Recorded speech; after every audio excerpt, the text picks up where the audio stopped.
these aren't the same people that brought us up. That's all I'm saying.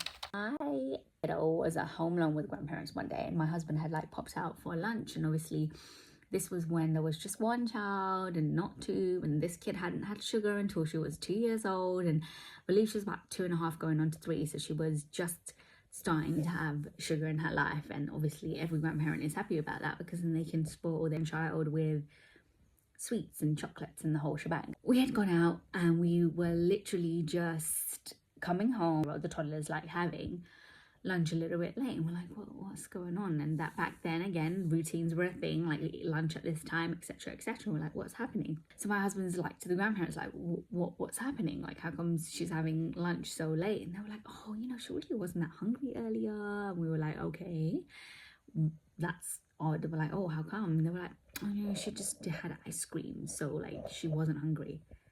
And we were like, what? No, she's like, yeah, she had ice cream.